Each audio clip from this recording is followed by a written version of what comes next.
Good morning, everyone. This is Nathan Lindorf with the Rational Independent. Today we're at the airport about to head out to Vegas for a trip, so we're going to sneak in a quick video before we go.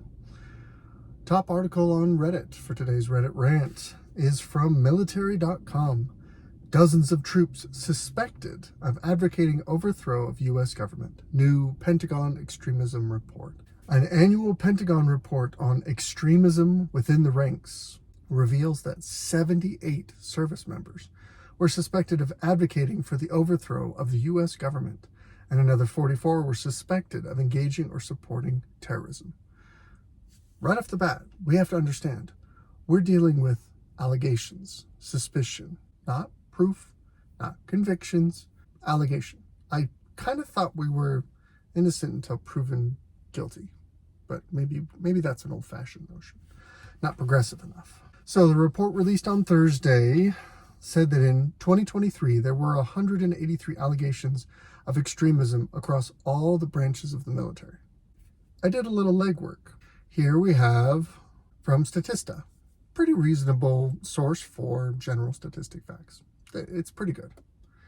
Active and reserve United States military. So this is 2021, but it's close enough. If you add these numbers up, this is by every branch broken down, we're almost at 2 million people. 2 million people. And out of those 2 million people, we have 183 allegations, not convictions, allegations, suspicions of extremist activities. Okay, let's do the math. 183 divided by 2, 0.000009%. Statistically zero, okay? And as we talked about the other day, you're gonna get nutters anytime you get a large group of people together, regardless of their alignment. So over the course of an entire year, out of 2 million people, you have 183 allegations. I would go so far as to say that's a really good sign that this is not a problem. Maybe even this was never a problem. But that doesn't fit the narrative, so we'll look and see how that's responded to. The statistics indicate the military continues to grapple with extremism. Following its public denunciations and a stand down across the services in 2021, okay, the numbers do not make it clear whether the military's approach is working. That's one of the reasons for that, is because the numbers are so small, they are indistinguishable from statistical noise. So since they're so close to zero, you can't tell if you're getting closer to zero from your efforts to remediate this. Go through, the Army had more, and then it breaks it down by branch. The IG reports also includes instances of alleged criminal gang activity. There were 58 allegations of gang activity across the military. So it's interesting because that's not very clear as to whether or not that 183 total includes 58 allegations. In other words, if out of that 183, a third of them are gang related, a third of your drama just went away, attributed to something else. And again, still just allegations. Okay, out of all the suspected extremism, criminal gang activity, 68 of the total cases were investigated and cleared or deemed unsubstantiated. Another third were proven to be nothing. Maybe someone was trying to get someone else in trouble. Maybe someone saw something, took it out of context, whatever. Investigation happened, and they were cleared. Now, in the U.S., we have scary neo-Nazi, white supremacist, and anti-government movements who are growing. Let me just put it this way, okay? Nazism is an expression of a fascist philosophy. It's not the only example of fascism out there, but it's one of them. I fail to see where it is a credible threat, given that everywhere I look in society, both public speaking and personally and whatever, I don't meet anybody who supports this ideology. I don't see anybody who's taken credibly, and I have no frame of reference for these accusations, because if you want a free society of 300 plus million people, you're going to get a handful of nutters. That handful of nutters is not relevant because it has no popular base of support. the fascist, neo-Nazi, all these groups, okay? They can't even run a school board. They can't even get elected to a city government somewhere, much less a county or a state or at the federal level.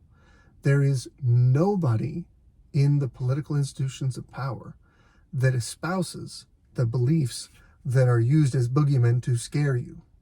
In Nazi Germany, the reason why it became Nazi Germany is because they had an established political party that got votes, that had a broad base of popular support, that people did stuff and got people elected.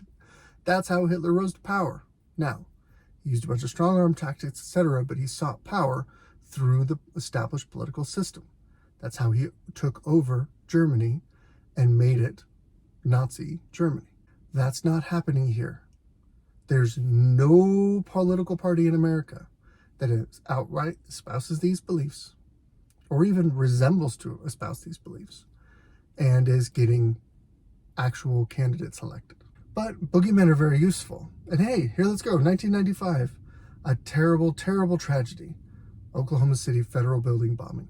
Awful. It's worth saying it was nearly 30 years ago. And I think it's an incredible disparagement to the many honorable people in the military to point out that Oklahoma City was carried out by an Army veteran. Why is that pertinent? Well, it's pertinent because you're trying to paint a narrative that military people are more dangerous than regular people. So if they start to go extreme, then the whole world is going to explode or something. I don't know. All right, in February, a former National Guardsman, Brandon Russell, founded a neo-Nazi hate group and was charged with plotting to blow up Baltimore's electrical grid. Sentenced to 5 years in prison. Good. If you break the law, go to prison. Then we take someone who wants to blow up Baltimore, and someone like Timothy McVeigh, and again, painting with a nice broad brush, he's applicable to this because he was an Army veteran. And we're going to mix all that in now with the narrative on the January 6th. Siege of the Capitol building. I'm no military historian, but I feel like sieges imply a long-term effort to try and take over something. The whole thing started and finished within hours. Like, this is an afternoon. This is a long movie worth of disruption. Siege might be a little bit of hyperbole. Anyway, the siege of the Capitol building. The Pentagon tried to make a show of dealing with the problem of extremism among troops after it became clear, oh no, that veterans as well as some active duty troops were there at a political march. Among the mob that stormed the halls of Congress in an effort to halt the certification of the 2020 election. Now is not the time to litigate January 6th, but let me just put it this way. It's a big old building, big group of people. You have to judge individuals as individuals. You cannot conflate and look at violent interactions with the police at the front of the building and at the back of the building, people who have no knowledge of what's going on at the front of the building being let in through unlocked doors and dropped barricades, allowed to come in, allowed to walk through the halls without anyone attempting to stop them. Those are not the same thing. And you cannot look at it and simplify on the right and say they were all peaceful, because that's not true. You also cannot simplify from the left and say they were all a violent mob. That's also not true. You have to be willing to think a little more critically than that. But it's a very useful narrative that the military mob is so dangerous. By the way, what makes the military dangerous is that their skill with guns and firearms and weapons and stuff and tactical thinking. Okay, and January 6th was supposedly an effort to overthrow the government, which famously has arms and weapons, etc., hence why the military is dangerous. What did the people, this violent mob, what did they not have that day? Oh, that's right, guns. Who throws a coup and doesn't bring any weapons? Either that's incredibly incompetently planned, or maybe you're mischaracterizing what's going on. This is pretty great. One active duty non-commissioned officer said, anonymous sources suck. They're just terrible. There's no way to vet this statement. There's no way to tell if it's credible or reasonable or just completely made up. This is the equivalent of sources said An anonymous person with knowledge, blah, blah, blah, said, this is nothing. Okay, anyway. Aside from the fact no one was paying attention at the stand-down briefing he attended, because it was a joke, the commander giving the lecture was talking about what he thought were radical groups like Black Lives Matter. So Black Lives Matter aren't radical? There was no violence, death, and destruction related to Black Lives Matter. Protests turned into riots that destroyed property and killed people. Do a Google on David Dorn. Go ahead and poke around on that. But the idea that far-left groups were just as problematic as far-right ones is a popular talking point. It's not fact. It's just a talking point among conservatives. The experts at the prestigious institutions have told us that it's really far-right groups and white supremacist groups that are the biggest threat to the U.S. today. Well, I think the stats would tell a different story, but, stats reflect reality, or at least approximation of reality. And reality is a little inconvenient when you're trying to push a narrative. So they're saying awesome screening doesn't really work. Shocking. Besides, I kind of thought that, wasn't there a thing where people who wanted to get out of the gang life, people who wanted to turn their life around, people who wanted to find a new way forward that wasn't a life of crime would join the military to get away from those subversive elements? Wouldn't that mean that someone who has gang ties in the past, but is coming into the military, probably in an attempt to change their future, isn't that a good thing? That doesn't necessarily automatically mean that this is a criminal looking to corrupt the U.S. military. 69 of all the allegations were substantiated at the time the report was written, and the vast majority of those, 50, were handled through administrative actions. Okay, so that means that out of 2 million people, 69 of the reports found something, but probably not that significant because it didn't go to any kind of a trial or anything like that. 50 of them were handled through administrative actions. That included voluntary discharge for 19 and counseling in 3 instances, while 17 more were handled by non-judicial punishment and 2 went to court-martial. There were no substantiated cases of extremism or gang activity where no action was taken. So again, we're kind of conflating. Are we terrorists? Are we gangs? What are we doing? Let's just lump all that together to try and make the numbers as big as possible. Let's muddy the waters a little bit. But when you look at it, you're saying that literally 1 in a million service members were court-martialed for inappropriate actions, whatever, I don't know the details. Extremist ties, gang-related, probably, whatever. They don't clarify. We don't know. It's a 1 in a million chance. Now, in the general population, would you say it's 1 in a million people who have been involved in anything disruptive to civil society, like Black Lives Matter riots? I think it's a little higher than that. So while the military may not be perfect, isn't it fair to say that they are more law-abiding than the average? But instead, we need to make them a danger. So in 2020, an Air Force sergeant pulled up the federal courthouse in a white van, opened fire on security guards, killing 1. Okay. Larger plan to incite a civil war. Guess what? It didn't work because there is no popular basis to support these people in their craziness, in their being nutters. Also in 2020, members of a group that included 2 Marines and styled itself as a modern-day SS, were arrested on allegations they were plotting to destroy the power grid in the Northwest. Members discussed recruiting other veterans, stole military equipment, asked others to buy explosives, and discussed plans to manufacture firearms.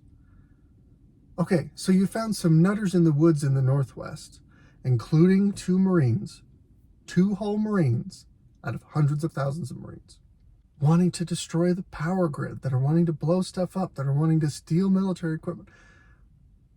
By definition, these are fringe cases. These are not the most dangerous things in our society because there is no popular basis of support.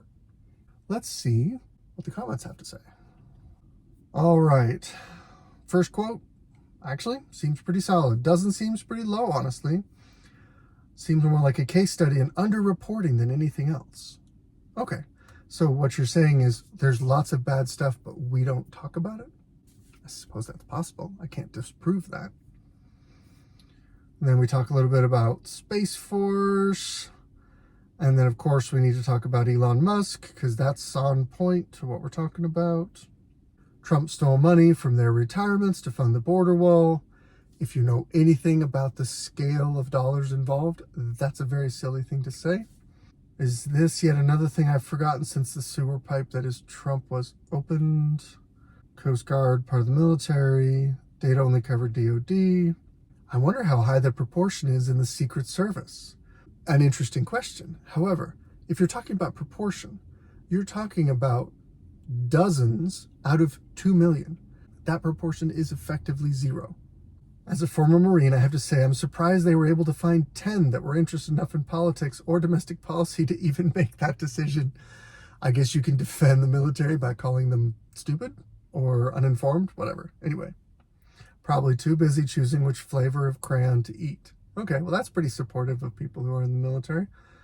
Okay, by definition, it will be underreported, and the magnitude of the problem won't be known because some people are going to successfully hide their extremism. There's monsters in the closet. I can't prove they're not there, so it's the end of the world. Here's what I want you to ponder. How did we get here?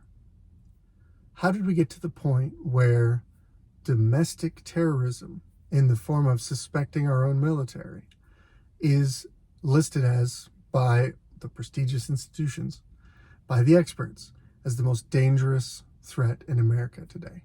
I would argue that at least part of what brought us here was the Patriot Act. I initially supported the Patriot Act. September 11 happened when I was a young adult. I was supportive of the war in Iraq. I felt like it was a good idea at the time. I felt like the Patriot Act was helpful for those virtuous people in the federal government to go chase the bad guys that I was taught to be afraid of. I'm a little older and wiser now. I'm willing to admit that that was short-sighted and rather foolish of me. The Patriot Act is a subversion of civil liberties. Civil liberties exist to preserve a free civil society, to preserve the rule of law. And basically what we did was write into law a cheat code that allows the federal government to get around things like reasonable suspicion before searching your, you no longer have a right to security of your person and your papers. Kind of one of those amendments in that Bill of Rights. Things gets a little stubborn. Instead, you can have warrantless wiretaps. Well, that's pretty fancy. You can have a rubber stamp FISA court that says, yeah, sure, look at all this stuff. You can have NSA, build a whole facility to snoop and gather up all sorts of metadata and information so that at the slightest whiff of being identified as a troublemaker, suddenly all of this extrajudicial mechanisms kick into gear, and now you're the target. Regardless of the flavor of the crisis, it seems that the Leviathan always grows. Always grows. If we don't find a way to stop that, it's only a matter of time before individual citizens lose their liberty. That is the overriding concern. That is the greatest danger. And the people most likely to make that happen are not fringe nutters in the woods.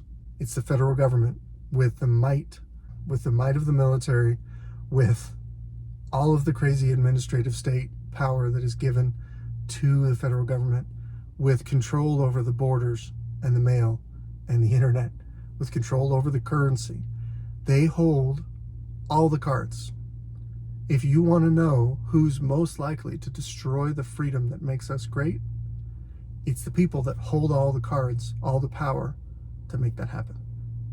That's where the danger is. My name is Nathan Lindorf. This is The Rational Independent. Good luck out there.